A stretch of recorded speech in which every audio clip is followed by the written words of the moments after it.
Feminism teaches women to be spiteful, judgmental, unrealistic, narcissistic, and vindictive under the disguise of strength, equality, and value. If a man has preferences, then he is bigoted. However, if a woman has preferences, she has standards. Feminism, which was started by men, aided by men, and accepted by a court of men, is a double-edged sword. If you fight for equality and use this equality to target others, they will abandon you. This is the consequence of feminism. I only want you for the money and the clout and for the bills. That's it. If you ain't getting my hair done, if you ain't getting my nails done, if you ain't doing nothing for me, then I don't need you here. It's not 50-50. It's not 80-20. It's 100% to 0. It's one side. Look, that's why American relationships are failures. That's why American women on a global context are the worst for relationships, long-term period. That's why the divorce rate is the highest in the world here. And that's why on the desirability level, American women are at the bottom of the global barrel. This is all statistically documented from men, because at the end of the day, the ones who decide if a woman is valuable for a relationship is men. Well, the man is the person that's going to have to, obviously, propose and buy the ring and all that stuff. And give them the ring. Real exactly. quick. I really do believe that modern feminism encourages male absence. It encourages it because it's become toxic. They use terms like toxic masculinity, right? And I say to myself, all of their examples of the idea of what it means to be a man now is toxic. They think, oh, this is a man. Masculinity is wrong. There's something inherently wrong with being a masculine man. And to me, I always say that it was toxic masculinity that saved me. You know, I had a healthy fear of my grandfather. Nobody played around with my grandfather. We still don't play around with my grandfather, you know, and it's just, there's a certain level of respect when you're in his home. There are rules. And because I had that healthy fear, I was, I guess, more responsive to that sort of authority when I had to go out in real life. You know, I believed in structure. And yet this version of feminism today, we have women that are basically promoting men should act like women, right? Yeah. And women should act like men. There's all this confusion. You can pick your gender, you can do what you want. And ultimately what I think it's doing is feeding into this idea of a breakdown of the family. Let women vote. I will not sit at the back of the bus. We want equal pay for women. Yo, we want abortions. Screw babies. You want to buy my nudes for $15 on OnlyFans? I feel so empowered.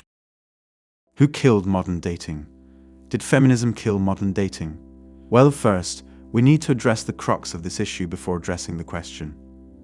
Western society ruined dating because it placed the burdens of courting, paying, and satisfaction on men. Women have all the power in social and romantic interactions. They are not obligated to approach men and won't out of fear. Women are not expected to pay on dates. Women are not required to put out or even date the same guy again. Women also have less social requirements to meet than men. Women need only to be pleasant, attractive, and have some sort of aspirations for most men, who will make concessions if they really like said woman. Men, on the other hand, are required to be of a certain height, certain build, be financially equipped to take on some of their struggles, be good-looking, be funny, be strong, be kind, be aggressive, be gentle, be intelligent, and not judgmental. This is only a fraction of what many women expect. The issue is that Western society has coddled women. Men have built these societies and men protect them, while women reap the benefits. Nearly all major technological, mathematical, and scientific advancements in society have been made by men. The majority of police and military forces in every society are comprised of men, and only began to include women after they lowered the standards. The majority of dangerous but necessary to maintain society jobs are done by men. This has led women to develop unrealistic expectations of men and have an unrealistic outlook on life in general. This effect has led to female entitlement, which led to the creation of feminism. Feminism, specifically third wave and intersectional feminism, is the ideological belief that women are oppressed by an invisible cable of men called the patriarchy. This patriarchy, presumably, reduces the wages and rights of women. Like all other beliefs women hold, this is untrue and unrealistic. In Western nations, women have more rights than men and often get lighter sentences for committing the same crimes.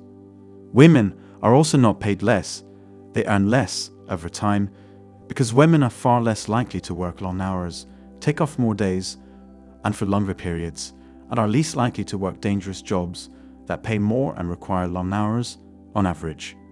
Despite this, women demand to be compensated the same amount of money as men because society has taught them to place their feelings over reality. Hence, women are far more emotional than men. But let us return to the question at hand. Feminism did not ruin dating. Women did.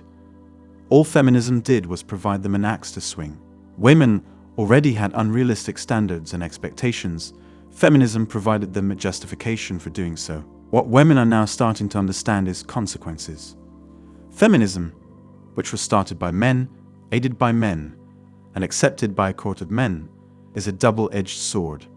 If you fight for equality and use this equality to target others, they will abandon you. This is the consequence of feminism. Feminism teaches women to be spiteful, judgmental, unrealistic, narcissistic, and vindictive, under the disguise of strength, equality, and value. If a man has preferences, then he is bigoted. However, if a woman has preferences, she has standards. If a man is arrogant or short with women, he is an incel. However, if a woman is arrogant or short with men, she is strong or knows her worth. If a man has no, or a low-paying job or doesn't have a car, he is a loser. However, if a woman is in a similar situation, she is working on herself. This is the enemy of relationships and dating. Look at the comments by clear and obvious feminists trying to defend their failed ideology. The problem is that women are now discovering that men, on average, bring more to the table than they do. Men are taught to be strong, stable, financially set, and hardworking. Women are taught to find this type of man and keep them by being kind, attractive, ladylike, nurturing, and able to do things like cook, clean, and child rear. Feminism has taught women to find this type of man, but to keep him by bludgeoning him with guilt because he is part of the patriarchy. Reality has set in. Men have started to realize that they don't need a wife to be happy because of their ability to be fulfilled by labor and accomplishments. This realization has led them to abandon dating. However, women, quite literally, need family and relationships to be happy. Women are happiest when they feel loved and have children. It is literally genetic. Feminism teaches them to deny this and to work long hours and be single like men. For women, this is unsustainable, but seen as somehow empowering, because being tired, unhappy, and childless as a woman is empowering. I don't want to ramble further, so to close, feminism isn't the cause, it is the effect. Dating was ruined by women long before they crafted and weaponized feminism. Anyway, that's all for today on Manhood.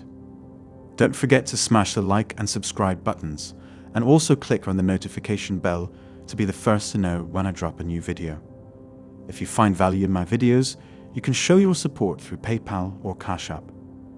The links are in the description. See you next time. Cheers.